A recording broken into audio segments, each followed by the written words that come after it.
It is the Sports Lounge. It is a college football edition, SEC, Big 12, and others, as I like to call them. Charlie Hildebrand is here. Marcus Straxler, David Schottenkirk be here. Charlie Hildebrand. Hello.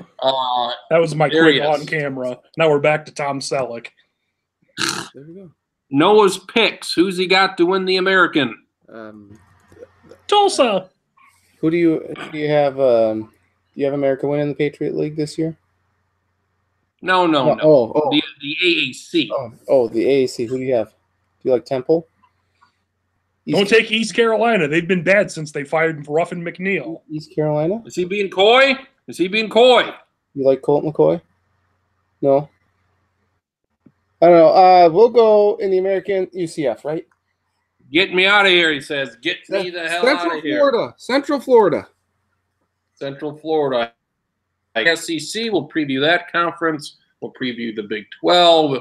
We'll talk about the other non-Power 5 conferences. David Schottenkirk, he's still got his security clearance. He joins the program. Let's see here. Charlie, college football playoff, this is your number 5. Thus far, we've seen 2 4 seeds win, and we've seen a couple of 2 seeds win. So 2 of the winners of the past 4 years were teams that would not have even been in the damn thing to begin with. What do we know about the college football playoff so far? Do they hold a week non-conference against you? First time last year we saw 2 teams from one conference get in, and they played in the championship game. Obviously, we haven't had a 2-loss team in yet. You can still win without winning your conference. That seems to be the SEC. So what do we know thus far, 4 years into this thing? I think we know more than we did before the 2014 season started, but I don't think we know as much as we thought we would at this point back then, where it seems kind of like, and this isn't necessarily a negative thing, but it seems like it's more like the committee just says, these are the teams we think are the best, so we're just going to use this criteria to prove that these are the teams that get in. And I think more often than not, like last year with Alabama, we can maybe say Alabama didn't deserve to be in. No, I feel like it's safe to say they were probably better than Ohio State or Washington or USC or anybody else. I would have liked to have seen Ohio State and TCU play in 2014, but I think Ohio State probably was the best team. So I feel like they've at least had worst case scenario, they've had the best team in each year, I think. There's not a team that you say this team definitely was better than the others but didn't get a chance to play like you did in the BCS days or before that when it was just the polls only. David Schottenkirk, are you here? Hello?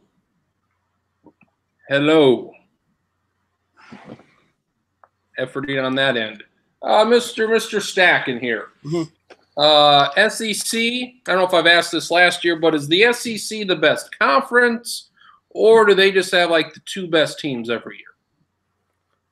I'd probably say from top to bottom, it's probably not the best conference, but they do have the best teams in the their top 2 or 3 is better than anybody else. I would say yes.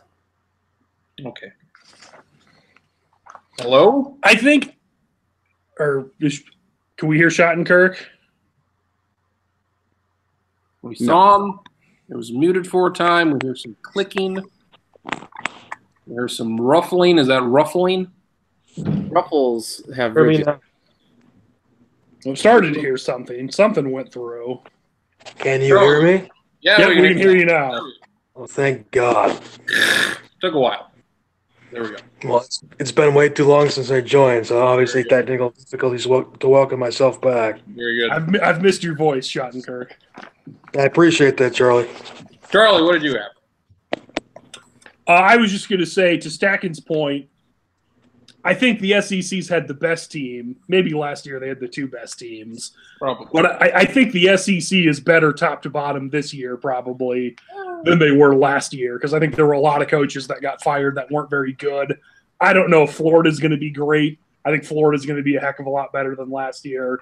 I don't know if Tennessee is going to be any good, but I think Tennessee's still going to be better than last year. And I think teams like, let's say, South Carolina and Missouri maybe won't be – they might have a worse record this year because other teams are better, but I don't think they're going to be dramatically worse. So I think last year I feel like the SEC was not the best conference. This year going into the year, I feel like they probably are, but not open and shut, case closed. Maybe I'm wrong on that, but I think the SEC looks better top to bottom this year than last year. And like most years, if you say they're going to be the best conference, you're going to be right more often than not.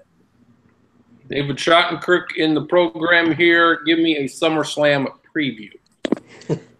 Lots of good wrestling. That's about all I got on that one. Good. We got an opener here we're watching, so we'll keep a tab on that. SEC stacking. You have Alabama. You have Georgia. Quite simply, do you expect both of these teams to play each other in the conference title game again? Or they didn't last year. Yeah, I don't see there being really any competition Really? for Georgia, at least, especially. I don't see Florida. I mean, South Carolina will be okay. Florida will be decent, but I mean, no one's lighting a candle to Georgia. And on the other side here, I'm done picking against Alabama. I'm not going to pick LSU to beat them in Death Valley. I don't think Jared Stidham and Auburn's going to do it this year. So yeah, I feel like it's a foregone conclusion. Alabama versus Georgia, SEC championship game. Who beat him? Was it Auburn that beat him? Who beat him last year? Yeah, Auburn won like 27-14 at Auburn. So you like Alabama and Georgia? I do.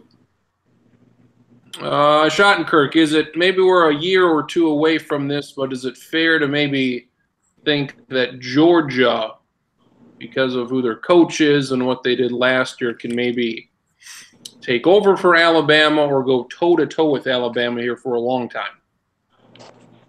Well, there's a roundabout answer. This year, I actually have kind of a stunner in the East. If you want to lay that out, I'll come back with vengeance with this one. Right now, it might change by the time the season starts in a few weeks. Right now, I have South Carolina winning the East. Goddamn right we do. Goddamn right. So I like it. It's not what I picked, but I like that. I like your pick there, though. Long term, yes, Georgia seems to be very well suited. I just do not think they can live up to what they were last year. And again, I think South Carolina plays Georgia week 2 in South Carolina at South Carolina. That's a gigantic game out of the chute. I like just like I liked the Gamecocks last year. I like them even more this year. So it would be. I mean, I get that Georgia has a different coach now. It would be the most Georgia thing ever to lose to South Carolina in week 2, though. While they're going to be a top 4 team or whatever. I've been waiting for Georgia for 20 years to do something, and they finally did last year. And they probably should have won that title game, but Saban switched quarterbacks, and that was a big deal in that game. I as well like South Carolina to win this division. Their schedule is not difficult at all. I think whoever wins that Georgia-South Carolina game wins that division. I will say I tend to agree with that, but I will say that their November's not an easy ride home. At Ole Miss, at Florida back-to-back weeks, and obviously at Clemson late in the year. Doesn't really matter conference-wise, but obviously it's a must-win week 2 against Georgia if it's going to happen. I mean, they got their home games against the teams you'd like the home games to be. You're at Kentucky, at Vanderbilt. Take that. At Ole Miss if you need it. At Florida, could be tricky late in the year if they're all of a sudden 7-1, 8-1, and what the damn stacking. What say you about South Carolina here? I have them as a 9-3. I'm losing at Clemson, at Florida. I have them tripping up at home against Tennessee just to give them another loss. But I like South Carolina and Georgia both to go 6-2. I've got Georgia losing at South Carolina and at LSU. So I have Georgia a game better, but they have the same conference record, and I like South Carolina to win the East. Oh, I think South Carolina is going to be good. I do have a little reservation on Will Muschamp, but having said that, I think South Carolina will go 8-4. 3 conference losses to Georgia, Kentucky, and Florida. Kentucky. Yes, I'm telling you, Kentucky right now. This is which of the Stoops is there again? Bob, Mark, Andy? Andy Dufresne? Who's the Stoop at Kentucky? Mark, right? Sharif. Yeah, it's Mark. It's Mark. Anyway, he's coaching for his job this year, so he can ill afford to lose a lot of games. Give me Kentucky to beat South Carolina. I know very little. I was telling Charlie this last week. I don't have a good read on several of these teams, but I do think South Carolina's got a pretty good chance to do something. But I have them at 8-4. Hot take: Kentucky's going 4-8, and Stoops is getting fired. I'm at 5-7, so I'm going 4 off there. I've also got Kentucky at 5-7, so I think 3 of us have Stoops probably getting fired. And then there won't be any Stoops that are head coaches in college football. I have them at 6-6, so he's probably getting fired anyway. There you go. Charlie, Missouri. They got a new head coach. Josh They got Heupel. the same head coach, but they've got a new offensive coordinator. Yeah, Josh Heupel, offensive coordinator. They got a quarterback of some note. What are your thoughts on Missouri? Missouri is the team in the East that I feel like I have the least read on, and I don't know what to think because they started so poorly last year. I think they were 1-5 or 1-6 and ended up going, I think, 6-6 or 7-5. And I don't know. I mean, part of the reason was they were, the East wasn't all that great and their schedule was much easier. But their quarterback, Drew Lock's pretty good. Downside, their replacement at offensive coordinator with Heupel leaving is Derek Dooley. And we all remember how poor he was at Tennessee. And he's also never been an offensive coordinator before. I kind of split the difference with Missouri. I've got them going 7-5 and 4-4 in conference. They play trying to look here who they play from the West. They play Alabama. I think there's almost zero chance. There's no way they're going to win at Alabama. But their other game against the West is Arkansas. I think Missouri could beat Arkansas. I don't think they're going to be great. So I've got Missouri more or less being about as good as they were last year. And then their quarterback's going to leave, and then they're probably going to go back to being like 5-7. What did the Cowboys receivers have to say about Derek Dooley? I did see that there were tweets from some Cowboys receivers. I don't know who their new coach is now, but with this new guy saying, like, this is great. We finally have a coach who's teaching us how to run routes properly and correctly and things like that. I don't want to say that means you'll be a bad offensive coordinator necessarily, but for a guy who's never been an offensive coordinator, I don't know that bodes well. And he was okay at Louisiana Tech, and he was just so bad. I mean, Butch Jones wasn't great as the Tennessee head coach. Butch Jones was so much more successful than Derek Dooley was, though. Tennessee, I hate their coach. I can like him now because it looks like they have a good coach. Jeremy Pruitt's the coach now. Kirby Smart's had some success at Georgia. Is Nick Saban's coaching tree the anti-Bill Belichick? Belichick coaches, not much success. Nick Saban coaches, successor.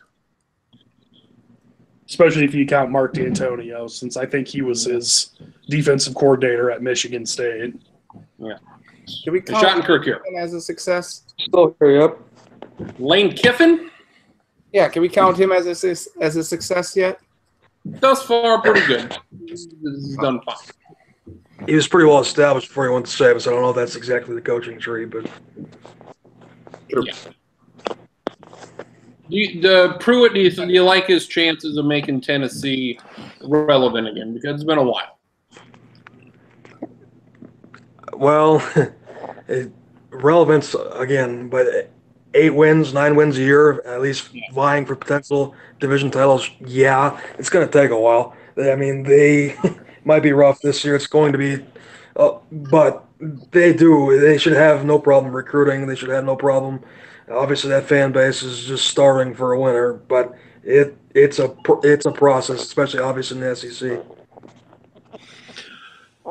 I think the worst thing for Tennessee, and I mean, I don't know, maybe you guys don't agree with this, but I feel like the balance in the East has shifted where Georgia, I mean, I think Dan Mullen will be good at Florida, but I think Georgia's going to be the predominant East team for the next 5 or 6 years. And I think both Georgia and Florida are just going to be better than Tennessee. So, like, I'm not going to say that means Tennessee won't ever beat them over the next 5 to 10 years, but I think, like most years, it's going to be, hey, third's probably our ceiling unless we just have an absolutely fantastic year.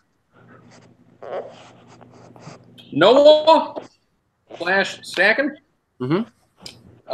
Is it unfair to say Alabama plays a easy schedule? They got to play Auburn every year. Auburn's usually really good. LSU, they've dominated them to a certain extent. They haven't lost since the worst game of the century 7 years ago. So they beat up on LSU pretty well. They never played Georgia in the other end of the East.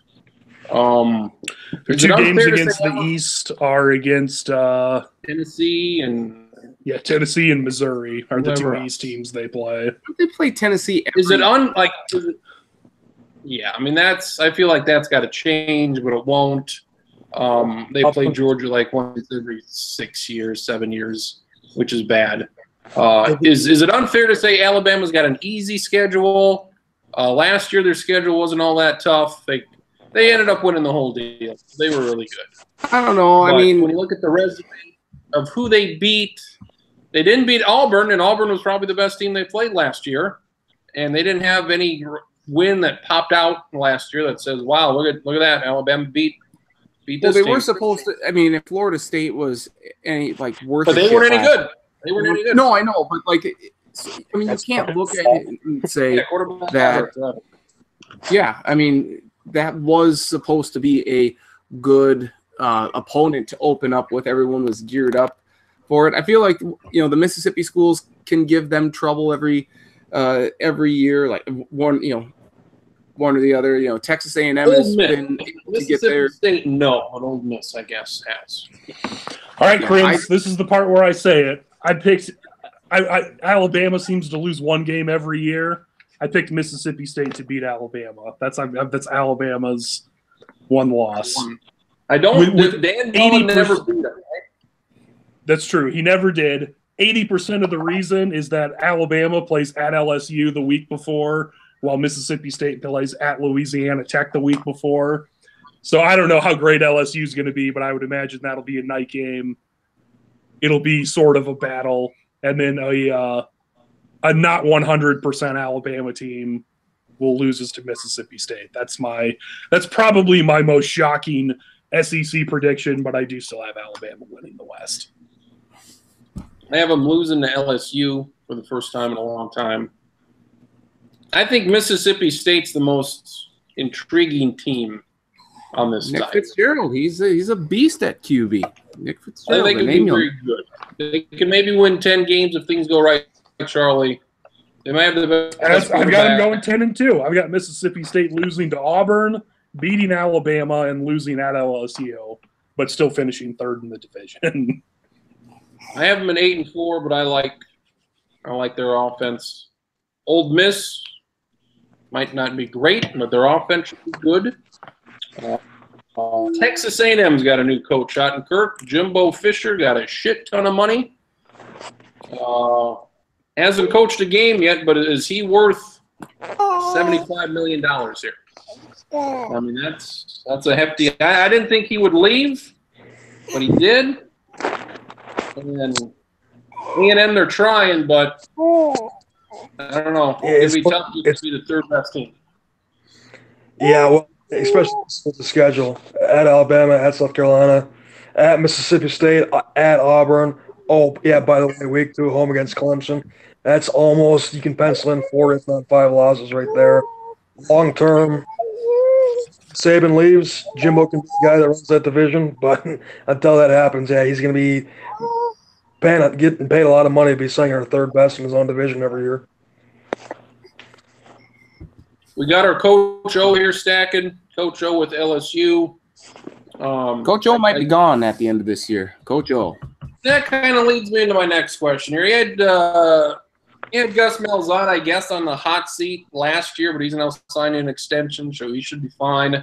Do teams just have too big of expectations here? I mean, for Christ's sake. Yes. Yes. If you win 8 games in the West, that's not all that terrible. No, it isn't, but there are those specific, fan bases that think that they should win at least 8 to 10 games a year and be competing for national championships all the time. LSU is one of those schools, and I don't foresee things going great for LSU. I don't have a great read on them, but let's just say I think, yeah. You agree? Is that all going to be selling some more hummus here? Yep. Yes. Noah says he's in agreement. Coach O will be selling some more hummus here after the season because he's going to get fired. I got LSU at 6-6, and I think that they could easily go. I think they could win 2 more games than that. I think 6-6 is the basement for them. LSU. Yeah, I just don't have a lot of faith that they'll do a lot. Who's their quarterback? Is it still that Etling guy from Purdue? Probably. No, they got that transfer from Ohio State. I'm blanking on his name. That's good. Hopefully he can do something. But LSU has yet to really solidify the quarterback position. Hopefully this guy from Ohio State can do it, but I just don't. A.T. Barrett, do it. One of the interesting things I think is going to be is both with the guy from Ole Miss, Shea Patterson, going to Michigan, and with Burrow going from Ohio State to LSU, is they're going from like more wide open spread offenses to very old fashioned pro style offenses, and I think those guys are better than what the schools have. But is it different enough on offense that maybe they're not going to be great? I mean, like would we be stunned if Joe Burrow is better than like the last 2 LSU quarterbacks, but isn't dramatically better? And it's like, well, I mean, they're okay on offense, but they're still not great, which is, more or less been LSU's problem for like 5 or 6 years now. LSU has to replace a lot on offense, but the offense wasn't any good, so I know that's a bad thing. The guys was pretty good, but the quarterback was very poor, very poor. So I like Alabama, South Carolina. Schottenkirk's like Alabama, South Carolina. Stacking as what, Alabama, Georgia. Yep. Charlie, do you have Alabama, Georgia? I also have Alabama, Georgia, both at 11-1, playing in the SEC title game. So there you go. And I guess I have Alabama winning the conference. Anybody else have not Alabama winning? I've tried too many times over the last 3 or 4 years to get cute and be like, nah, this is the year. So, but no, I've got Alabama beating Georgia and winning the conference. As do I. Hopefully this is the year, though, that we screw with Alabama and jinx them. Ha-ha! Arkansas wins. Arkansas, how about it? We don't like to the Big 12 we go next. Big 12, they have a conference title game again. They had one last year. Oklahoma usually wins this conference more than not. They have a new quarterback, Kyler Murray. Oakland A's, Kyler Murray. Schottenkirk, your expectations for Oklahoma and their new quarterback that they'll have for 4 months? I think he could be pretty special if his head's in the right spot and he stays healthy. I think that system that they got going there, Baker being what he did, Kyler has a different skill set, but it could be something to watch. I'll get it out of the way. I do not think Oklahoma wins the Big 12 this year, though, by the way. No Oklahoma. Sure. I agree. I also do not have Oklahoma winning the Big 12. I think they'll still be good. Schottenkirk mentioned, I think Murray's a lot faster than Baker Mayfield. He probably won't be as efficient throwing, but he'll have a lot more rushing yards. I think Oklahoma's still going to be really good. I've got them going 10-2 and playing in the Big 12 title game, but I have them losing in the title game. Stacking, do you as well not have Oklahoma? I do not have Oklahoma winning. I don't have Oklahoma winning. I have them in the Big 12 championship game, but I do not have them winning. Well, goddamn, look at us. This should be intriguing. Charlie. And I should say part of the reason I don't have Oklahoma winning, like I think they're good, and I don't think any of us would be stunned if they won. But they've won the conference 3 straight years now, I think. And it's just so hard to win conferences more than like twice in a row. Like as good as Alabama's been, I think they've won more national titles than conference titles under Nick Saban because there's just so many things that can go wrong. And I think that's more or less what's going to happen is they'll be good, but they're just not going to win the conference. Charlie, how many different teams do you think we picked out of the 4? The 4 playoff teams? For the Big 12 teams. The Big 12 teams. Because none of us have Oklahoma winning the conference. So how many different teams do you think we picked? Did we all pick the same team? Do we all pick My guess is that there's the 4 of us have 2 different teams winning the Big 12. Do you want me to say who I pick now, or are we going to hold on for that? We'll hold on. We'll build it up here a little bit. I have Kansas. Let's start with Kansas. I have them sweeping their, at least winning the non-conference 3-0. Then we're going 0-9 from there. I have Baylor beating Kansas. I have Texas Tech beating Baylor and Kansas. Let's see. Not in terms of wins losses, but we are lockstep in the order of the bottom 3. I've got Kansas going 1-11, firing their coach. Oh my! Gotta give him time. Gotta give him time. What? This is year 3, I think. I think it's 4. Not great. Schottenkirk, talk me up some Will Greer for West Virginia. He was at Florida, maybe Florida would be worth a shit, but a lot of people like Will Greer, not only here but maybe in the NFL. And I think he might even be 24 years old. He's been around quite a while. Florida, he's got a couple different kids. He's had injuries. I'm falling more and more in love with him the more I think about it this upcoming season. He seems to be progressing at a point, and it took him a little bit longer, but the schedule's relatively favorable. They might be one of my Big 12 title favorites. Ooh. West Virginia, I think, is really interesting because, like, I think if they stay healthy, they can be as good as anybody in the conference. But if they have a couple injuries, it's problematic. And the other thing is I think West Virginia maybe has, like, the best home field advantage because they're so far out of the way. But, like, the negative for them in traveling to away games is bigger than any other team because all of their away games are so far away, too. But I think West Virginia will be the most fun team to watch in the Big 12. Second, Yeah. Matt Campbell, head coach at Iowa State. Yes. Are you surprised? He stayed at Iowa State? I am a little bit. It's not like Iowa State's a Big 12 power, but I think it's a sign of good faith, and I think it's a sign maybe that he thinks that he can build Iowa State into a team that can compete for a Big 12 championship. I'm not saying that it's going to happen anytime soon, if at all, but I mean, it is kind of refreshing to see someone stay and not go for better situation, maybe a bigger program, but we'll see. I have Iowa State at 7-5. Not too convinced that they could be a little better, but I just don't see Iowa State being much better than above 500. Will Bill Snyder die ever? What? Bill Snyder? We're not talking about Bill Snyder in Kansas State.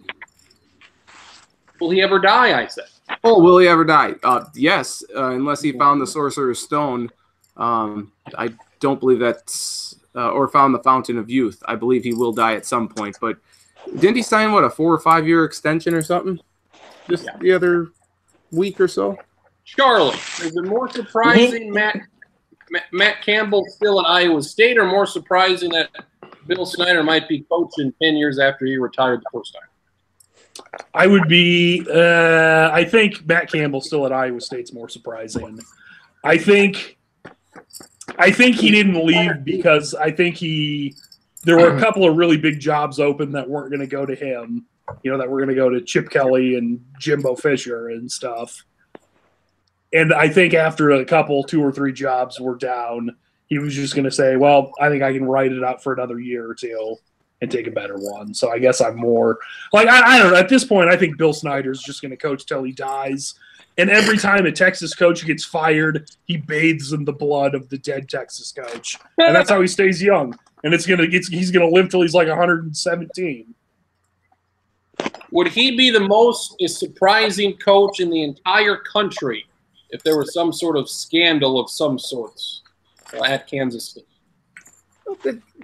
I don't think he'd be number 1 most surprising, but he'd be top 5. Fair or not fair, I just feel like I would be most surprised if it was one of the Navy or Army with a huge scandal. Wow. Wasn't Bill Snyder though involved in a situation a few years back where he wouldn't he wouldn't let a player leave or something, and the excuse that they gave was just poppycock to say the least, and I think he got a lot of slack for that. I think it was that there was a guy that wanted to transfer, and he would let him transfer, but he just made it so he couldn't transfer to a whole bunch of different schools, probably more than the guy should have been able to go to more schools than what was allowed. A lot of SEC teams had new Big 12 teams have new quarterbacks. Oklahoma State. You got TCU. Schottenkirk, you like Oklahoma's quarterback. TCU and Oklahoma State. They have new quarterbacks. Do you see any transition there? Do you like both teams to pick up where they left? TCU is another team that I was and am very high on. They did lose probably quite arguably their best defensive player this last week in practice for the season, so that doesn't make me feel very comfortable. But quarterback wise, I guess I don't know a whole bunch about the TCU guy. Oklahoma State, it would be safe to assume that in that system that the guy's going to perform well. I believe, if I'm not mistaken, Oklahoma State's quarterback this year will be a senior that's been in the program for multiple years and just hasn't had a chance to play yet. I think the results will be pretty good. Who do you have winning this conference? Oklahoma versus who?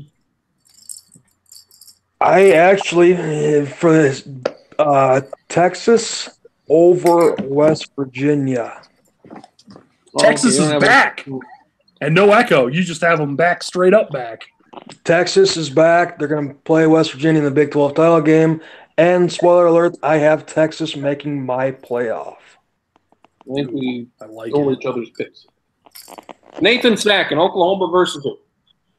I got Oklahoma versus Texas. I have Texas winning. I have both Texas and Oklahoma at 10-2, and then I have a 3-way tie after that. West Virginia, TCU, and Oklahoma State all finishing 9-3. Texas winning this conference. What's that? You have Texas winning this conference? Yes. Yep. Texas, Oklahoma, Big 12 championship game. Texas winning it. Charlie, will you make it a clean sweep? I will not. I have a just because it's the Big 12 and it's always messy. I have 4 teams finishing 7-2 in conference, so there's a 4-way tie. Through tiebreakers, I've got TCU and Oklahoma playing in the Big 12 title game, with Oklahoma State and Texas both getting left out, and then I've got TCU winning the Big 12 over Oklahoma. I have Texas beating TCU in the conference title game. I as well have Texas. We have 2 teams beating. Between the 4 of us, you have 2 teams winning the Big 12, but none of them are Oklahoma. I as well have Texas losing 1 game at Oklahoma State. Schottenkirk, what do you like about Texas? Their defense is the best in the conference. Their offense needs to get better. Not asking a lot here, for Christ's sake. Just the breathing by the kid is sucking it all in here. That's not Noah. Don't blame that on him. If anything, he's breathing some life and some youth into this program here. Yes. We're skewing to the low 30s here. Schottenkirk, Texas's offense has to get better. Their quarterbacks have to be better. I assume you feel this will happen since you have them winning in the playoff. Year number 2 with Herman, the offense will be better. Their 3 top receivers are probably without a doubt actually the best trio in the Big 12. The quarterback play last year was up and down. They were in a lot of games late. They lost a lot of close games. I think they were only not competitive in 1 game last year. Obviously, defense should be pretty good for their standard. The schedule's relatively favorable, or as favorable as they can hope for. Obviously, a big showdown in the non-conference against USC after the Classic game last year. Oklahoma, it's a toss-up. They've lost a few years in a row, but they've been close games for the most part. I'm a very, very big believer. Year number 2 in that offensive system, it'll be a vast improvement. And I also 11-1, and we have the same loss. I have them losing after their bye at Oklahoma State. What's over there? Man, I've got Texas going 9-3. I thought I was going to be the highest on Texas, and it turns out I have them doing the worst. I've got Texas losing to USC, Oklahoma, and at Oklahoma State, and still finishing like in the top 20, going to a bowl game. But here's the thing: I was those 3 losses, the 9-3. That was honestly my second option. It's either I was going to go all in with them, or I was going to do 9-3 with those 3 losses. So I'm not. This is by far my least comfortable playoff pick. There's no doubt about that. And I mean, when you think about it, there's a lot of reasons to expect them to do well. I mean, it's very common. I mean, I think we can agree with what we know about Tom Herman. He's a pretty good coach. Whether he's a top 5 head coach, we don't know. But from what we do know, like he's been very successful. And it's also very common for coaches and teams to have like a huge jump between year 1 and year 2. And certainly they don't lack for talented dudes at Texas. So, I mean, I don't have them in the playoff, but like I wouldn't be stunned if, towards the end of the year, we're like, Texas only has 1 loss and they've really got a chance to do some stuff if they can keep on winning. Are we out on a limb here? I don't see a lot of people picking Texas. I think we're on a small branch, not a limb. It's bigger than a limb. A lot of them got them winning maybe 8 or 9 games. Probably losing Oklahoma. But I think that's also a byproduct of this year because, in my opinion, and obviously I've been wrong a lot, but there seems to be the potential for it to get super messy for that 4 seed, like super, super messy. So if you take a team like this, there's going to be all sorts of random potential 4 seeds in my eyes anyway. So we all like Texas. Charlie likes TCU. Broader sense, everybody likes Alabama to make the playoff. A lot of people are going to pick Washington to make it again. A lot of people are going to a lot of Georgia again. Teams in the mix. A lot of people are going to pick Clemson to be right there. Probably not a whole lot of people picking anybody from the Big 12 when it comes to the playoff. Schottenkirk gave a Big 12 spoiler on Texas getting in. Yeah. My Big 12 spoiler is I do not have any Big 12 teams in the playoffs. I mean, Clemson and Alabama are your 2 favorites in the playoff. Nathan Stacken, our other section, our other teams. I have 5 teams I feel compete for this spot in this bowl game. I have Boise State. I have San Diego State. Yep. 2 Mountain West teams. I have Central Florida, Memphis, and Houston. Top 3 in that conference. Anybody else we're forgetting? Any team that you do not? Yep. Or maybe team one of those 5 Florida teams? Atlantic? No. Yes, Florida Atlantic Okay. considered. You forgot San Jose State. There. Oh wait, you're talking. San Jose State. Yeah, I'm sorry. You were talking about making the college football playoff bowl game. I got it. I'm sorry. I was talking about the other end of the spectrum. No, I think Notre Dame. I think has to be a team. Wow. Hey, look at that team. Look at that schedule here. I think Notre Dame. Yeah, hey, Stacken, take a double look at that schedule. It's not easy. It's not. That's why I'm saying if they do good in that schedule, then they have very good. Fair enough. That's always been the case and always will be the case with Notre Dame. But I feel like this year's schedule is a little more difficult than in previous years, wouldn't we say? Yeah, but again, if they fare well in any schedule they play, it's Notre Dame. They're going to be in the playoff or in that conversation, anyways. Are we talking smaller teams or are we talking Notre Dame right now? Notre Dame. Because I can give you, but I got Notre Dame going 10-2. I think they're going to be pretty good, but I don't have them in the playoff. I've got Notre Dame losing at Stacken's Hokies and at Schottenkirk's Trojans and beating everybody else.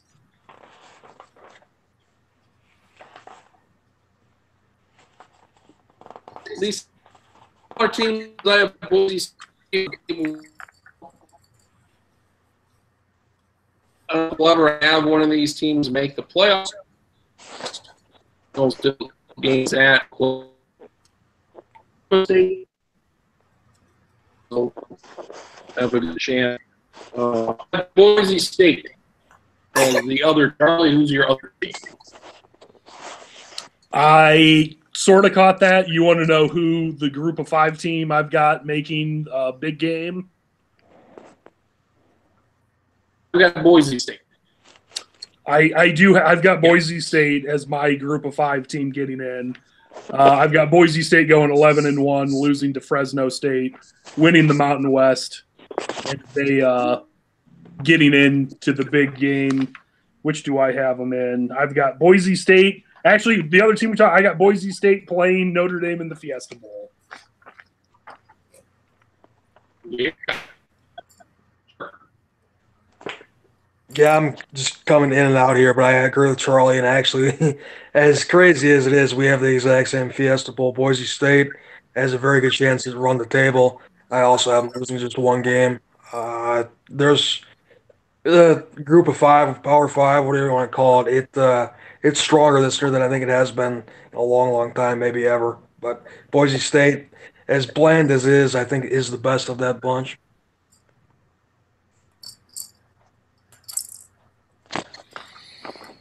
Prince is gone momentarily. So, briefly, Stacken, you were high on UCF. What are your thoughts on Central Florida with a lot of their guys back on the players back? They lose a receiver, I think, and a defensive back, and they lose Shaquem Griffin. Got a lot of their dudes back, but they literally lost every other coach, unfortunately for them. How do you balance that? I think, if any, it might galvanize them a little. It's obviously going to be a different, like you say, different coaching staff, so there might be a slightly different philosophy they're put in place. But I think they are kind of out to prove that last year was no fluke. So when I look at them here, let's just pull up the old schedule.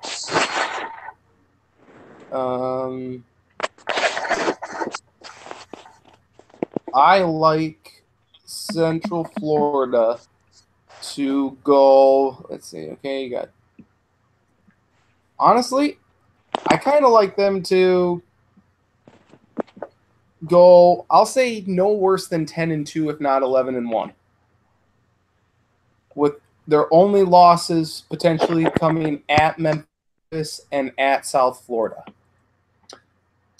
If they're going to get that group of 5 game, they're going to have to I think they could do it with 1 loss. I don't think they're going to be able to do it with 2 losses. No, but I think I would tend to agree with you that if there's the team in the power, like outside the Power 5, it would be Boise State. I would probably rank it Boise State, then Central Florida.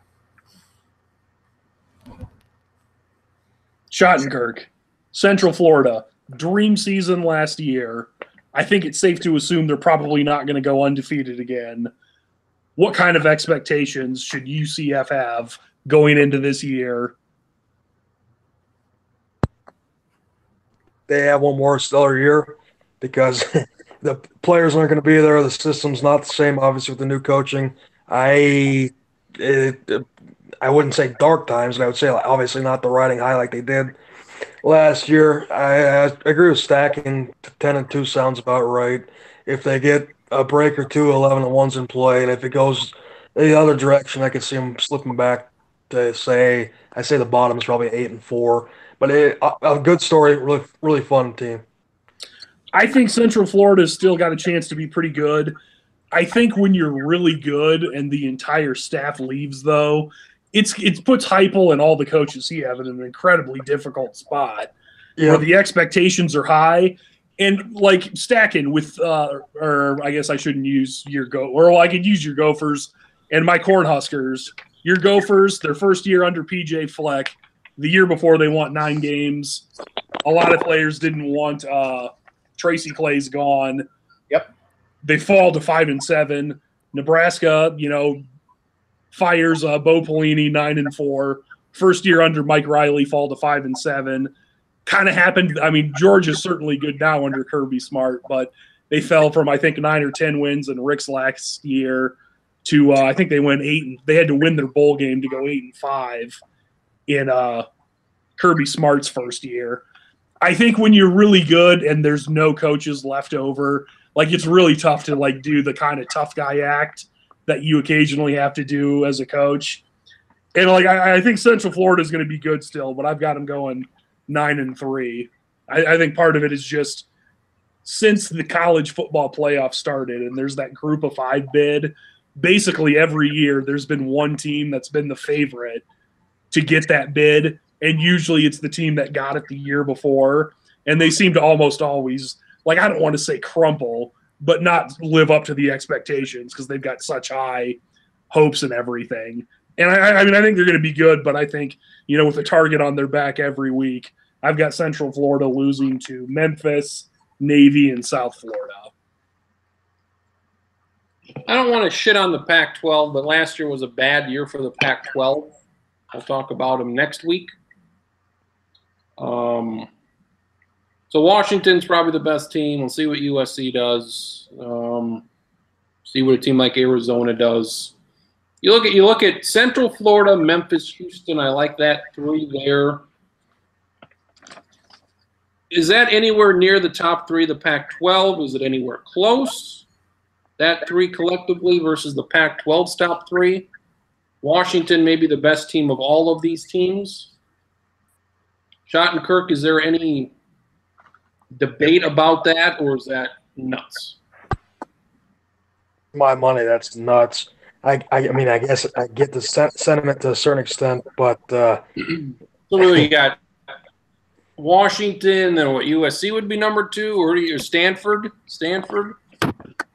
I would go this year at Washington, USC, and then Stanford and Utah tied for 3rd. Utah. There you go. Charlie, but I think that's not to be whatever, but that's apples and oranges. You look at the talent on those rosters. I know wins and losses, but the overall talent, I still don't think that's anywhere close to a fair comparison. Charlie, did we talk Houston at all? Didn't talk much Houston. Certainly, they've got the best defensive lineman in the country, other than maybe some guys at Clemson and Ed Oliver.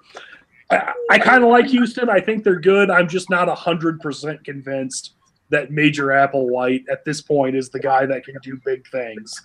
I'm not saying he can't. I just want to see a little bit more here.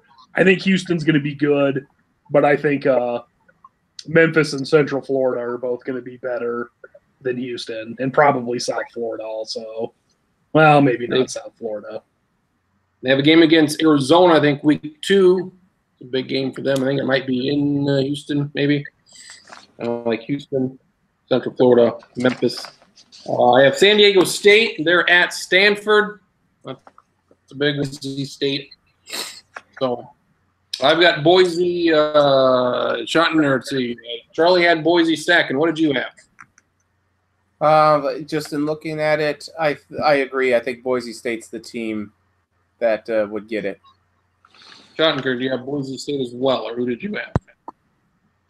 Yeah, kind of bland, but I think they're clearly the favorite in that one. If I could talk, holy shit! if this, you said there might be some trouble at number 4. Boise State getting there, if they're 12-0, if they're the only undefeated team, they'd have a win against Oklahoma State, which they would need to be good. We have them probably as a top 20, 25 team, maybe Oklahoma State. I don't give much hope for Boise State making the playoff. They're probably at least in the top 8 if they go 12-0. But schedule just not good. I mean, they play San Diego State. If San Diego State can maybe go 10-2, that would be helpful. Maybe play them two times. Let's put it this way. At the start of most seasons, with the way it's set up, I give anybody outside of the power conferences about a 2% chance of making the playoff. I'm going to up that all the way to, I'd say almost all the way up to 10% that something wild happens this year. Anything else we missed here? Charlie got Big 12. We got SEC. We don't like Alabama. Win that conference. They make the playoff. They will. And a lot of people like Texas here. A lot of people like Boise State. Anything we missed? Anything you're looking forward to? Mississippi State is my team I'm looking forward to. Looking for Texas to obviously have a good year. About the only thing I can think of, like certainly there's a whole lot of huge non-conference games between Power 5 teams. The best group of 5 non-conference teams where neither of them are in the same conference. I don't remember who's the home team. I think it's Central Florida. But I think Central Florida hosts Florida Atlantic in like week 3 or week 4. I think that could be an incredibly interesting game with a Central Florida team that I still think is going to be pretty good on offense against Lane Kiffin's team. Probably a lot of points. I guess that sort of segues into I've got my ultimate college football road trip. That for a coffee break at work. That is I don't remember if that's week 3 or week 4, but that is one of the games I picked. Florida Atlantic and Central Florida. Run it down for us here. You got it in front of you? I don't have it in front of me. I can do some of it from memory. Week 1. Week 1, I've got Notre Dame and Michigan. Week 2, Krinza's favorite game. I've got Iowa State. Not bad. Week 2 is not a great one, but it was a close game last year. Week 3, maybe the worst game on the slate. I've got Missouri and Purdue. Not super excited. Not a lot of either. What went into that? There's not a lot of great games in week 3, and also the ones that are, I'm saving for conference games later. And then I think it's week 4 is Central Florida, Florida Atlantic. And then after that, it really picks up where I think it's Ohio State at Penn State, and then I think it's Texas and Oklahoma, and then I think it's Georgia at LSU, and then I think it's Florida or Clemson at Florida State after that. So basically, I think week 1 with Notre Dame and Michigan's pretty good. Iowa State is interesting, where I work. I don't know nationally, but could be interesting. Week 3 and 4, who knows? But like from week 5 through 10, it should be pretty interesting. College football, Big 12, SEC, non-power 5s. Next week, we'll do the rest of the conferences, have our playoff picks, or every bowl pick, or whatever the hell else we need to do. Let's see. Baseball is going on. What do you make of these Oakland Athletics? I think they're before we get that, Boston. Do that. Before we get to that, I just want to say to Stack and that welcome back. You're only 1 game back in the baseball pick, so it's all the rest. Holy shit. We have a race this year. Kind of one of those times of years where I get to pick the Padres and Tigers in back-to-back weeks, and everybody, if you need to make up ground, these are your 2 weeks to do it. I can tell you that. But I think this is the first time we've been doing this that it's been the middle of August, and I haven't been like far and away in last place or second to last place. The Oakland Athletics, hell of a story, very, very fun. Yeah, I still think Houston's going to win that division. I'd even go as far to say that Houston probably wins by five games or so. It's fun. It's great. Houston's getting their guys back. They did catch the injury bug there for a while. Oakland's, I mean, if they get in, which still isn't a guarantee with Seattle still playing okay. That could be a real dangerous team for the Yankees to play in that one-game playoff. A couple hours, they lost to Houston maybe an hour ago. Before that, Oakland and Houston were tied for the second best record in all of baseball. It was behind a Boston team that's going to win 110 plus games this year. So that they really came out of nowhere just to be in the race, and you're going to have to win probably 95 games to get into this wild card this year. So Cleveland probably going to have the worst record of any playoff team in the American League, because those two wild card teams are going to blow past them pretty good. Cleveland's schedule the rest of the way is really soft. I know losing Power hurts a lot, but they are in that division, and that's one good. Were you fine with the Twins and move the Twins made? The trades, well, good for you? Yeah, it was kind of, I think we talked about it a little bit. It was odd timing because they just made a little bit of a move a little bit closer. That seems what they do. When they make a run, they trade the guys. But in all honesty, I don't think anybody can sit here with any sort of straight face and tell me that you think they had a really good chance to win the division, because I certainly didn't. And we've seen Irvin continue to struggle. That was kind of maybe one of the things they could bank on. Maybe he pick it back up. The lineup, yeah, Sano's looked good since he came back up, but he's god awful for the first 3 months. I'm fine with it, and quite honestly, I don't want to say that I thought this was coming, but I kind of did, because last year they had a lot go right to get where they did, and a lot of those things just went the other direction ever so slightly this year. But it made a big impact, and it didn't help obviously that Oakland, Seattle, Yankees, Boston, Houston, Cleveland all went nuts. It just wasn't meant to be this year, I don't think. This was a good year not to be good? If you're not going to be good this year, I mean, you quite honestly, you kind of almost had to be great coming out of the chute this year to have a chance.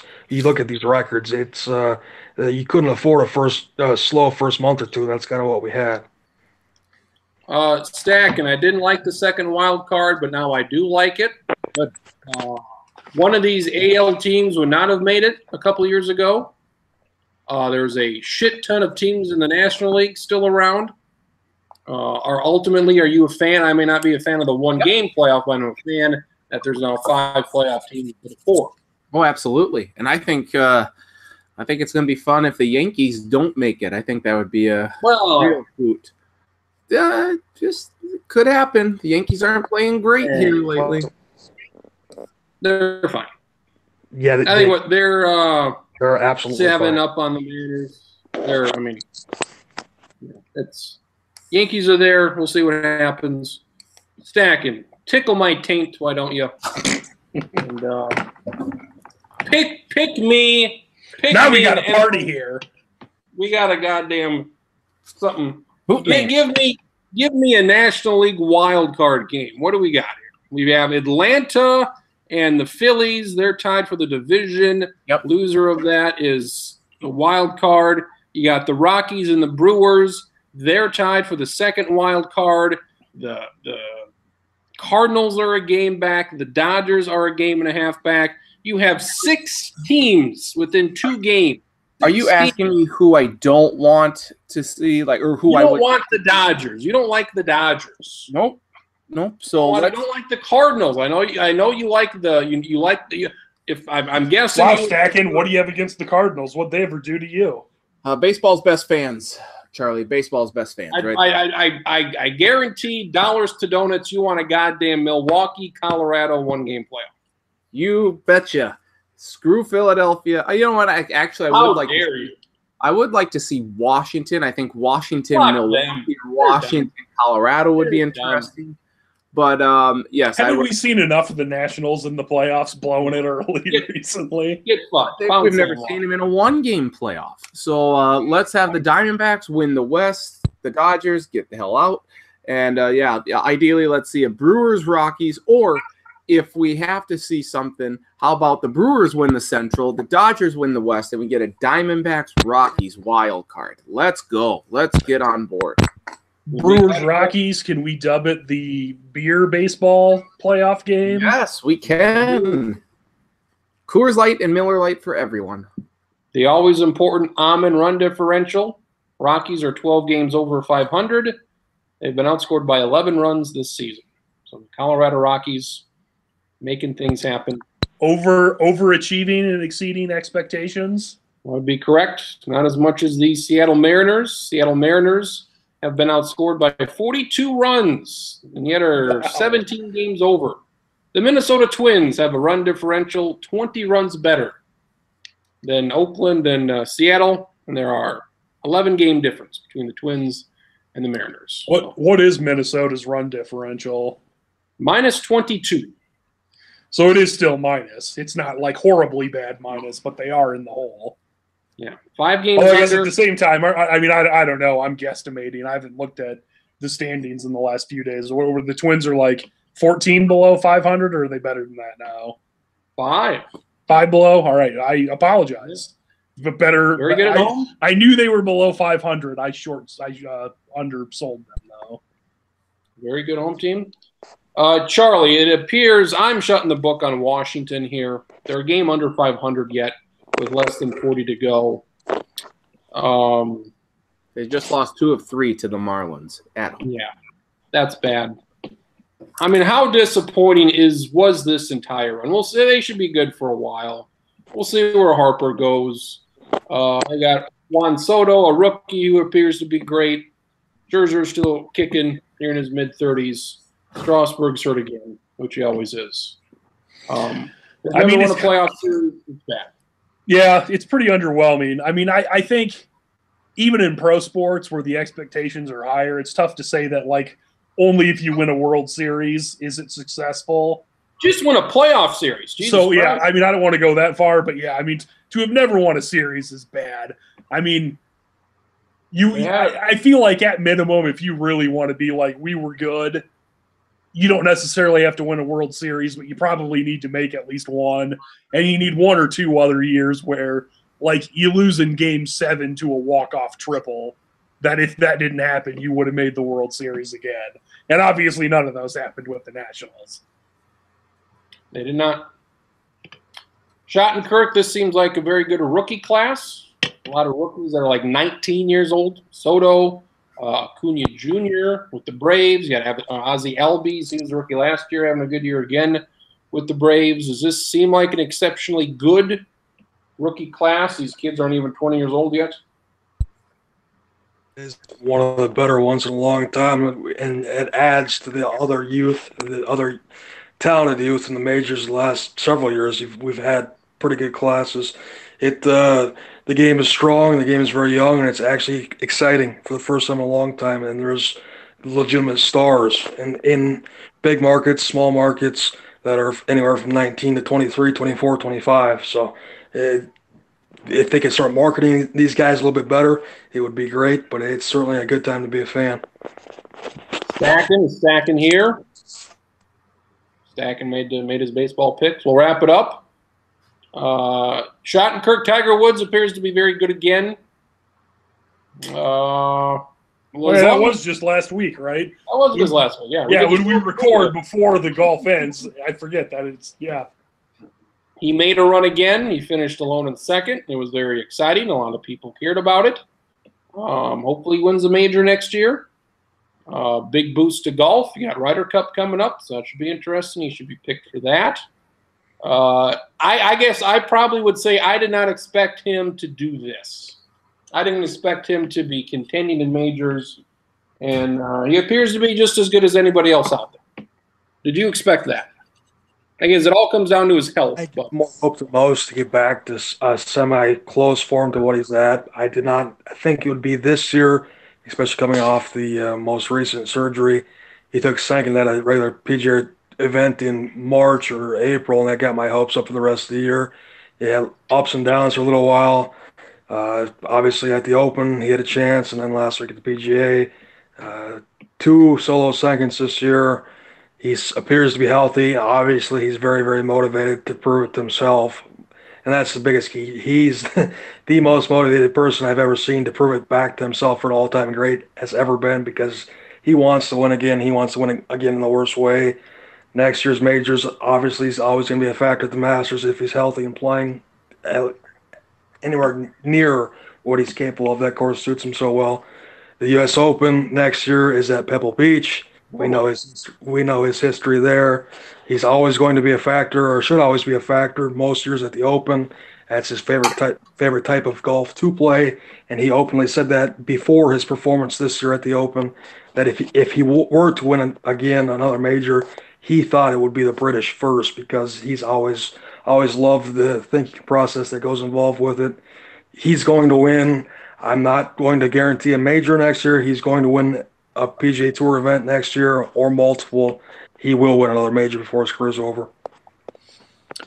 I'm going to preface this quick with a couple of things. That, like, I don't hate Tiger Woods, but I generally root against Tiger Woods for the same reason I don't root for, the Yankees or the Cowboys or the Patriots. Now, like, those teams I hate. I don't hate Tiger Woods, but usually cheer for underdogs. And I don't think I was rooting for Tiger Woods last week, but, like, I'm not going to lie. It was a lot of fun where it was just like, oh, my God, Tiger's charging. This is and more so than what the previous major was the British Open. Like, that one was fun. This one seemed like that one, like, cranked up to 10 now. And I don't know. It was the most fun I had watching a major since Tom Watson almost won the Open like a decade ago. And the echo's back. You guys picked Texas, and now Texas is back.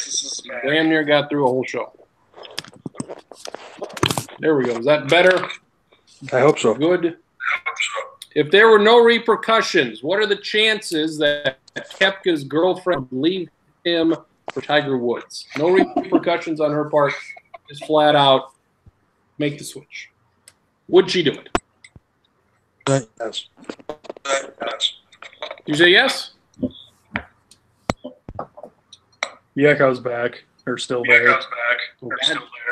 And it's more delayed than normal.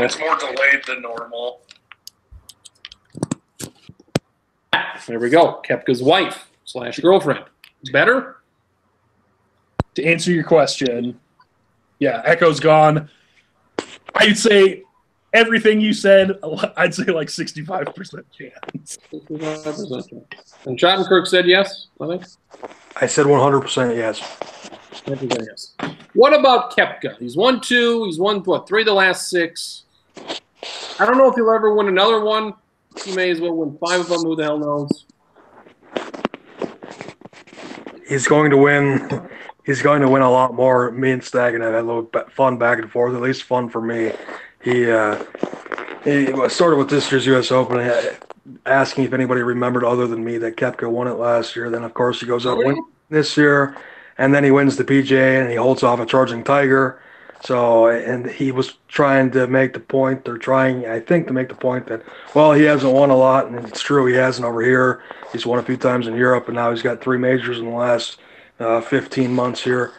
I'm going to say that he wins at least 3 more, and I'm going to say that he wins 3 more majors, and I'm going to say he wins at least 20 more PGA Tour stops. So high expectations for Koepka. Very high. But he's certainly lived up to it the last couple of years. He's been good. He is the Ed Ed not just Hockey good, he's been great. of golfers. The who? The Ed Hockey. Look at those guns. Yeah, it's very big. And I don't know, with golf right now, is it just me? Like, I don't want to say golf's as good as it's ever been necessarily, but and maybe this is me being too prisoner of the moment, stealing Stacken's thing and being prisoner of the moment. It feels like right now there's more guys that are like 30 and younger or hovering around 30 and younger that are like good and look to be really good for the future than in a while. Absolutely. And I've been saying this for at least 3 and maybe even 4 or 5 years. The young talent in the game of golf as a whole, worldwide, has never been as good and has never been as deep. Tiger obviously drives the ratings. We get that. We saw what that did last week. understandable. He drives the ratings for any particular sport more than anybody in history. From 1 to 50 right now, and I'm talking all time. I'm talking Nicholas Palmer, all those guys. If they had to play the fields that these guys are playing against week in and week out, their win totals would be a hell of a lot less, and their major totals would be a hell of a lot less. So if you get somebody that does say Koepka, he gets 2, 3, 4 more, who knows? You say Rory gets a few more, you say whatever, all time with what the fields these guys are having to beat, for me, it's not even a doubt. It's way more impressive. Yeah, I don't think that Tiger's going to catch Jack in terms of majors, and I don't think anybody's going to get to Tiger's 14 anytime soon, if ever. I think one of the interesting things, though, is that like there could be a lot of guys who, like kind of what Schottenkirk was saying, who like 30 years ago might finish with like 8 or 9 majors, which would be like absolutely fantastic, like top 10 good, but might only finish with like 3 because there's just so many other guys week in and week out that are so good that it's like, yeah, I mean, he was fantastic, but he only won 2 because he was going against, maybe the greatest collection of golfers ever. Fan favorite Ricky Fowler is probably the perfect example for me right now. Doesn't have one yet, but you put him the way he's playing against fields from 30 years ago, he'd have one. He might. I'm not going to sit here and say that he's not going to win one because he should have 15 years where he's competitive. But who knows? Maybe a guy like that does go majorless. How long did it take Sergio to get one? Sergio was a Hall of Famer long before he was a Masters champion, You're going to have – you're 100% right. You're going to have really, really good guys in this generation. That win total, they might win 5 times on tour without a major or without a Players. It is just so deep. Yeah, and I mean, I'm not saying I expect this to happen, but like with Jordan Spieth and Rory McIlroy, like I wouldn't expect neither of them to ever win another, but like I wouldn't be stunned if it was like, no, they continue to be great golfers. It's just there were so many other guys that they, between them they win one because I don't know. Like I've said that 3 times. I apologize. What you were going to say? I need one more hot take for the week, and I'll put it this way: Rory is the Masters short of the Grand Slam. Spieth is the PGA Championship short of the Grand Slam. They're both in their 20s. Rory's going to be 29, 28. Spieth's 23, 24 years old. Those guys have 20 years left. That's 20 more cracks at the major that they need to get the Grand Slam. I will go on record and say one, if not both, do not get the Grand Slam. Really? Really. I think yes. Part of that is because Rory's had a lot of cracks at it, and he's had a few hiccups where he could have got it done, this year included. And the more you start thinking about it in legacy, and another year goes by and you don't get it, and another year, and these waves of talented golfers, it's not slowing down. I was watching a lot of the amateur coverage this week. The amount of crazy talent, 14, 15, 16, 20 years old, these guys are going to be pushed. That at the top, these careers are going to be a lot shorter. Does anybody want to go on record saying the top 3 in golf is better than Central Florida, Memphis, and Houston? Stacking? Look, I mean, I'll say it. Memphis doesn't have a chance to make the playoffs. I think Jordan Spieth can make the playoffs, though. FedEx, look out. I mean, seriously, who from the Pac-12 or the AAC is going to stop his short game? I don't think they can do it. Not a goddamn person. Stacking SummerSlam preview, what do you got? We're already a quarter through this fucking 10-hour show. Big squadoosh for you. Come on, Stacking, name one wrestler. They might be there. They might be wrestling. The Miz. Holy shit. Wow, look at this guy. Look at this guy. Coming in hot. Oh, hey, I think I know why he said that one. Does your wife make you watch the show on E? Oh, God, no. Oh. She doesn't watch it. Right. She doesn't even know it exists. Okay, good. Oh, we do. Fantastic. Any other thoughts? Wrestling, non-wrestling. I hope like hell Brock loses tonight. What's the main event? Brock Lesnar and Roman Reigns again. Brock Lesnar and Roman Reigns so they're still. I mean, now I don't know. I don't know what they're doing. They're still trying the Roman Reigns. Or let you rephrase this. has the professional wrestling crowd looked more favorably upon Roman Reigns in the last 6 months or so? No. No. And they're still trying to do the we're going to make Roman Reigns be the guy. What is this, Prince? You're number 4? Yeah, it's been a long time. They're still trying. It's really quite pathetic at the moment, but they're trying. Doesn't matter. They can do whatever they want. There you go. What college football player from like a year or two ago that's out of college is going to replace Roman Reigns as the football player who soon is better known as a professional wrestler? Josh Allen? I can't top that one. I can't either. We'll end it on a high note. Lounge Right. 2. The only one I'll go Shaquem Griffin. Shaquem Griffin becomes a great professional wrestler. There we go. A lot of names, a lot of choices out there. Lounge 258. We'll be back next week. ACC. We'll talk Clemson. The Big Ten. We'll talk Rutgers. And the Pac-12.